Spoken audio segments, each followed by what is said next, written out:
नमस्कार, news mall 18 मध्ये आपलं सगळ्यांचं स्वागत। मी प्रियंका पाटील शेळके। जाणून घेऊयात न्यूज मॉलच्या खास घडामोडी।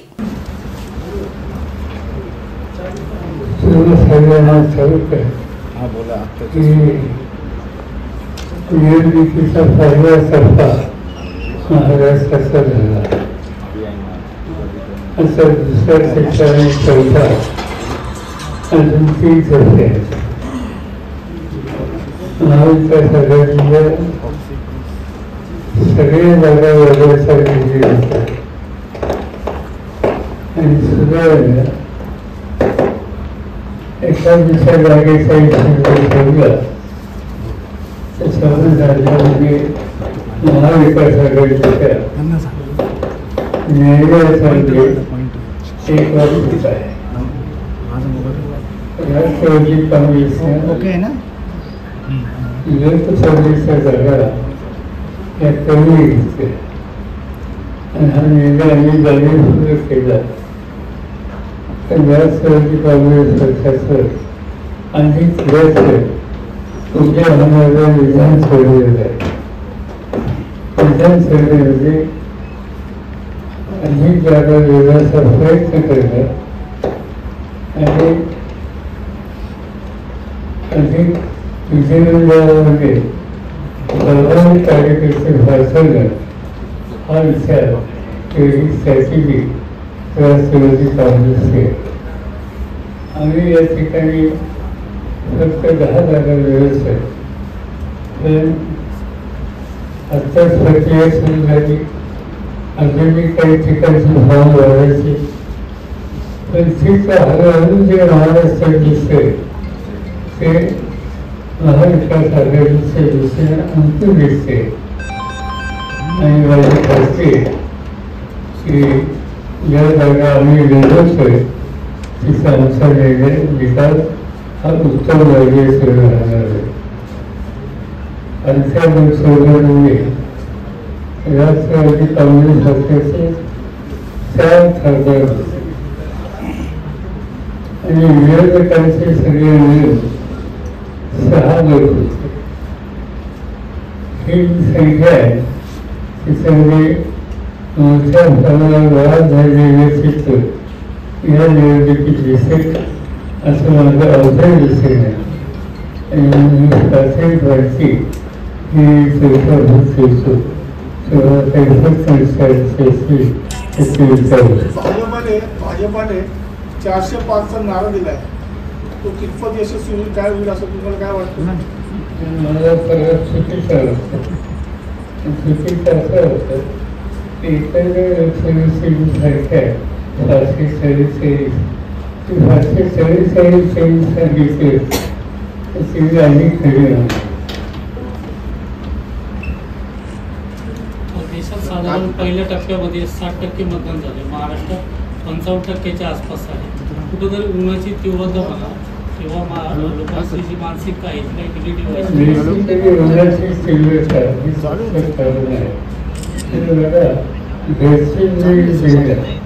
आदिवासींचा नॅचरल ॲक्टिव्हिटीजवर तिथे 70% बाकीच्या ठिकाणी कमी झालेली आहे। एक करण्याची तीव्रता आणखी आहे लोकांच्या उदासीनता का आहे राजकीय कार्यकर्ता म्हणून आम्हाला त्याच्यात परत द्यावं। देशाचे गृहमंत्री अमित शहा यांनी तुमच्यावर टीका केली। 10 वर्ष शरद पवारांनी नेमकं काय केलं असं त्यांनी जाब विचारलं। ते जाब ठिकठिकाणी मला विचारतात। 2014 ते 2024 10 वर्ष तरी पवारांनी काय केलं एवढेच फक्त त्यांना सांगू इच्छितो की या 10 वर्षात मी सत्य नव्हतं ते सत्य होते। त्यामुळे त्या सत्तेचा सगळा अधिकार त्यांच्या हातामध्ये असल्याच्यानंतर या 10 वर्षात त्यांनी नेमकं काय केलं हे सांगायची जबाबदारी त्यांची, जे सत्य नव्हते त्यांची जबाबदारी नाही। आणि त्याच्या आधी जेव्हा सत्य होतं त्यावेळेला माझ्याकडे जे काम होतं शेतीचं त्या संदर्भात काय केलं गेलं हे सगळं जगाला तसाच आरोप नगर जिल्ह्यातून झाला होता. विखे पाटील म्हटले होते की शरद पवारांनी जिल्ह्यातल्या नेत्यांमध्ये भांडणं लावली आणि जिल्ह्याचं वाटोळं केलं. असे व्यक्तीच्या केलं ज्यांचं नाव तुम्ही घेतलं त्याचं भाष्य करायला सुद्धा आम्हाला योग्य वाटत नाही. ते तर म्हणतात की नगर जिल्ह्यात आल्यानंतर पवारांना विखेंच्या विरोधात बोलावंच लागतं, तो त्यांचा धर्म आहे असं ते वाक्य वापरतात. काय बोलताय तुम्हाला माहिती नाही, कारण ज्या लोकांच्या स्वातंत्र्य नाही ते शिवसेनेत जे काँग्रेसमध्ये आता भाजपमध्ये सतत या सगळ्या गोष्टीच्या सवलतीचा ज्यांचा पराक्रम हा सगळ्या जिल्ह्याला माहिती. राज्यामध्ये महाविकास आघाडीला नेमक्या किती जागा मिळतील काय मला असं आहे की तुम्ही एक गोष्ट लक्षात घ्या, मागच्या निवडणुकीमध्ये काँग्रेसला 1, राष्ट्रवादीला 4 आणि 1 जागा औरंगाबादची MI अशा वेळी 6 जागा होत्या. यावेळेला एकंदर जागेच्या पैकी 50%च्या पेक्षा अधिक जागा या महाविकास आघाडीला. तुम्ही रात्री सांगितलं भाषणात की ते एका उद्योजकाला पाठवून लंकेंची उमेदवारी थांबवायची सांगितली होती. 2 उद्योजक म्हणजे नगरचे होते की बाहेरचे असं काही? कोण होते उद्योजक? सांगितलं पाहिजे. धनगर समाजाला एसटी प्रवर्गातनं आरक्षण द्यावं अशी याचिका जी होती ती सुप्रीम कोर्टाने फेटाळली आहे. कसं बघता याकडे? धनगर आणि धनगर हे वेगवेगळे आहेत असं या संबंधी आणि सतत भूमिका घेत होतो की धनगर समाज नाही यांना कुठल्या परिस्थितीमध्ये सवलती मिळायचा अधिकार आहे. आज जे महाराष्ट्राचे उपमुख्यमंत्री देवेंद्र फडणवीस त्यांनी बारामतीला शब्द दिला होता की आम्ही सत्तेवर आल्याच्या नंतर पहिल्या मंत्रिमंडळाच्या बैठकीमध्ये आरक्षणाचा निर्णय घेऊन राहू हे सांगून आता लगभग 8 वर्ष झाले ते सत्तेवर होते. म्हणजे 6 दिवस नव्हते, आता सत्तेवर होते. आणि त्यामुळे त्याच्या कॉलेजसाठी निर्णय घेणार होते. आज त्यांचं राज्य त्याचं केंद्र त्याची सत्ता आहे आणि गरीब विचाराला धनगरांना मुंबई हायकोर्टात न्याय मिळत नाही, दिल्लीमध्ये न्याय मिळत नाही. असा पहिल्या कॉलेजमध्ये काय चमत्कार ते करणार आहे याच्याकडे आमचं लक्ष. पण जे काही निर्णय होत आहे त्याच्या माध्यमातून राज्य आणि केंद्र सरकारने आपली भूमिका न्यायालयात योग्य पद्धतीने मांडली नाही आणि त्याची किंमत गरीब धनगर समाजाला द्यायला. ते अजित पवार म्हणाले अमित शहासोबत आमच्या एका उद्योजकांची बैठक झाली होती आणि त्यावेळेला पवार साहेब देखील होते. आम्ही 5 वेळा आमचं सगळं मंत्रिपद ठरलं, मात्र पवार साहेब नंतर नाही म्हणाले म्हणून एक शब्द दिलता म्हणून मी पाठाचा शपथविधी घेतला. तुम्हाला माहिती नाही भाजप बोलत राहिला आम्हाला लोकांची कधी समस्यांची राहणार नाही. राज्यात महाविकास आघाडी जशी एक संघ आहे तसं देशात इंडिया आघाडी एक संघ राहू शकले नाही, याचं कारण काय बरं नेमकं? साधी गोष्ट आमचा अंडरस्टँडिंग असो की निवडणूक झाल्यावर एकत्र बसू आणि लोकांच्या समोर पर्याय देऊ. काही ठिकाणी जागेच्या भाषणावर मतभेद होत असतात, पण त्या मतभेदाकडे फार लक्ष द्यायचं नाही. निवडणूक करायची, जागा जिंकायची आणि जिंकायच्या नंतर एकत्र बसून पर्याय द्यायचा. तुम्हाला त्यावेळेला पुन्हाही आम्हाला प्रयोग करता येईल आणि लोकांना एक स्थिर सरकार हे देणे शक्य आहे. पवारसाहेब, काही दिवसांपूर्वी मुख्यमंत्र्यांनी अहमदनगर जिल्ह्याचं नाव बदलून अहिल्यानगर करण्याची घोषणा केली होती. तुम्ही याकडे कसं बघता? मतांचं विभाजन व्हावं यासाठी हे केलं गेलंय का? तुमची प्रतिक्रिया काय आहे? असं की हा निर्णय जो काही दिसला, स्थानिक जनतेची जी इच्छा आहे तिचा सन्मान करणं माझी भूमिका आहे. बारामतीमध्ये तुम्ही बीजेपी के ऊपर आरोप विपक्ष लगाता है कि ईडी हो, सीबीआई हो, इनकम टैक्स हो, उसका इस्तेमाल कर पार्टी फोड़ी जाती है या नेताओं को पार्टी में शामिल किया जाता है. तो कल अमित शाह जी ने कहा है कि सभी के केस चालू है और फैसला जो है वो कोर्ट करेगा. कौन सी केस? जो ईडी और सीबीआई के जो केसेस चल रहे हैं उसको लेकर उन्होंने कहा. सीधी बात है कि ईडी इसके सिवा पॉलिटिकली उनके खिलाफ है, नेताओं के खिलाफ एक्शन लेने के लिए हमेशा दिखते. आज तक ईडी का इतना डर दिखा कभी हुआ नहीं. आप ये देखिए कि देश के 2 राज्य के मुख्यमंत्री जेल में ईडी का इस्तेमाल करते. कहाँ होता है इस तरह का ईडी का गैर जिम्मेदारी से अधिकार इस्तेमाल करना, ये खाली अमित शाह उनसे फांसी के लोगों ने किया है.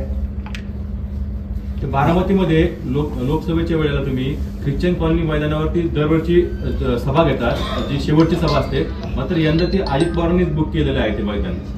40 वर्ष तुम्ही त्या ठिकाणी सभा घेता. त्याचा आता दुसरं मैदान घेते, केंद्राचं मैदान घेते, दुसऱ्या दिवशी करता येईल. काय करतात काल मोदींनी नागपूरमध्ये बोलताना काँग्रेसने राज्यात खूप पापं केली आहे, तर हिशोब मागा. 10 वर्षापूर्वी सिंचन घोटाळा त्यांनी केलेला आहे असा एक आरोप केला. काल सांगितलेलं मोदी असं आहे की त्यांनी सिंचन घोटाळ्याचा आरोप याच्यानी केला. त्यांनी आरोप असा केला होता की सिंचन घोटाळा आणि राज्य सरकारी बँक याच्यामध्ये त्यांनी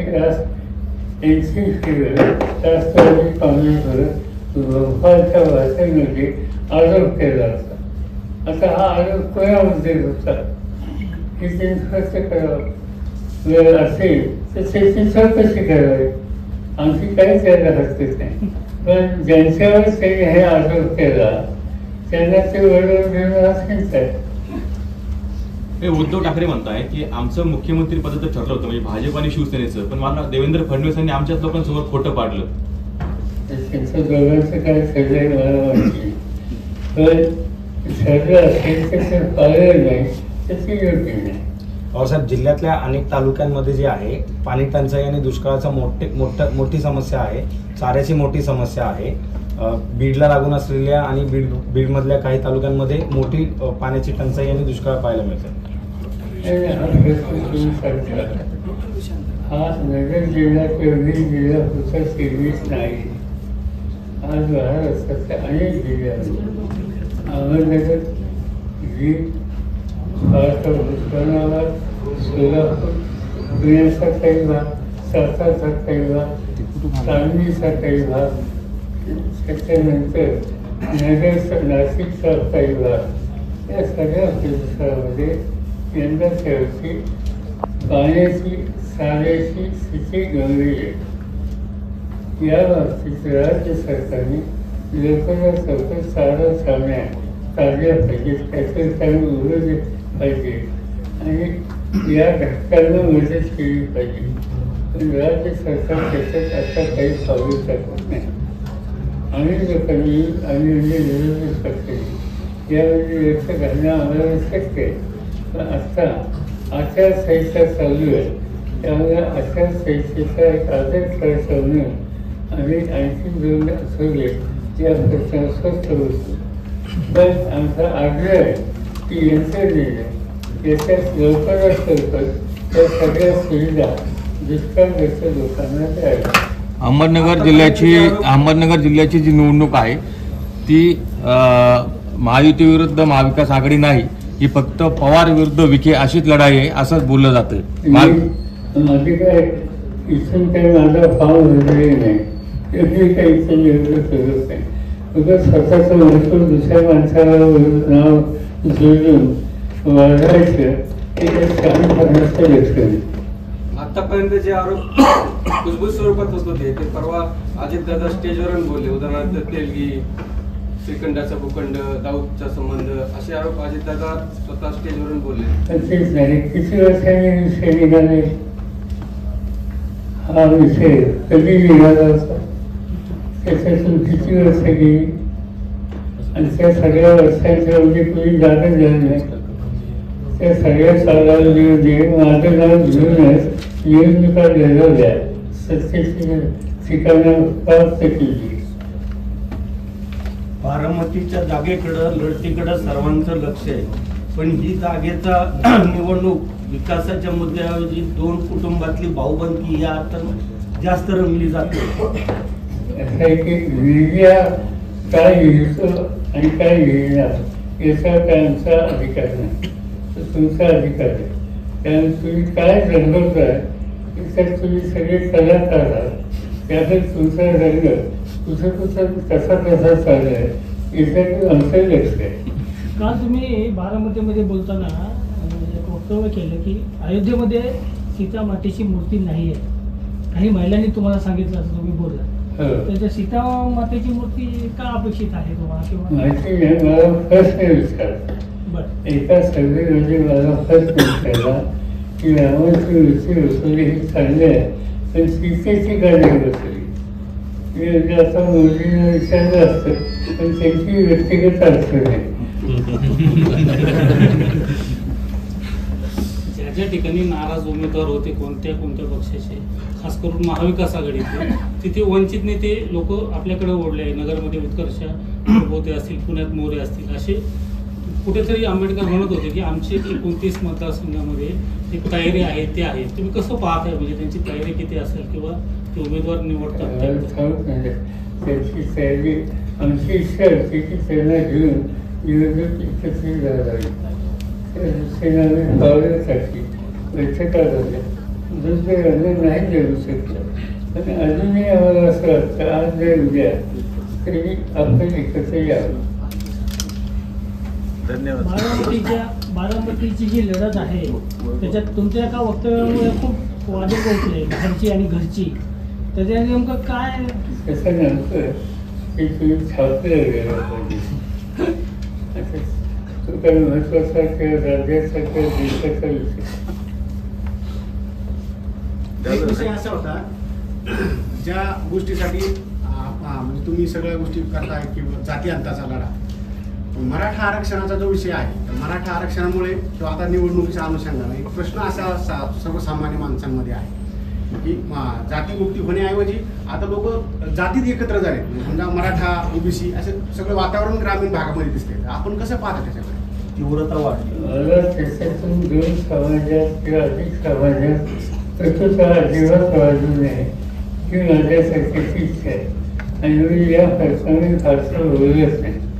लोकांनी विचारलं लोक तर त्यांना सामंजस्य कसं ठेवता येईल याच्यावर आपण अधिक लक्ष करूया. वर्गाचे प्रश्न असतील तसे सोडवायला लोकांची अपेक्षा असणे याच्यात काही चुकीचं नाही.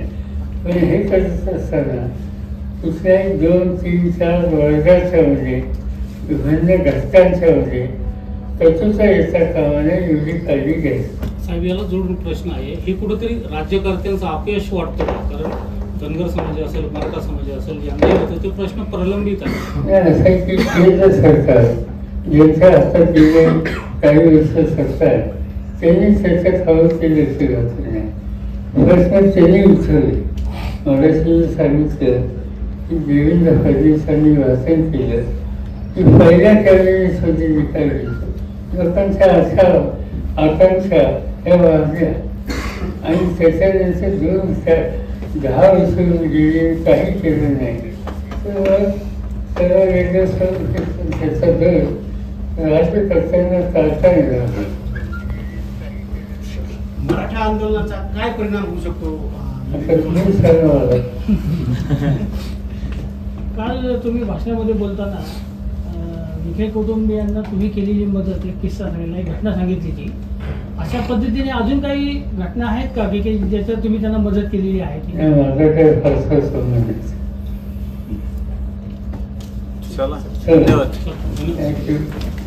शहरातल्या गर्दीला वैतागले आहात? निवांत शांत निसर्गरम्य ठिकाणी जायचंय आणि तेही अगदी कमी अंतरावरती। चला तर मग शहरापासून फक्त 10 मिनिटाच्या अंतरावरती असणाऱ्या हॉटेल न्यू श्यामला एक वेळ अवश्य भेट द्या। Hotel new Shyam family restaurant, birthday party, kitty party, भिशी पार्टीच्या ऑर्डर स्वीकारल्या जातील। आमचा पत्ता नगर सोलापूर रोड, वाळुंज। शहरापासून 10 मिनिटाच्या अंतरावरती veg non veg family restaurant hotel new Shyam, एक वेळ अवश्य भेट द्या।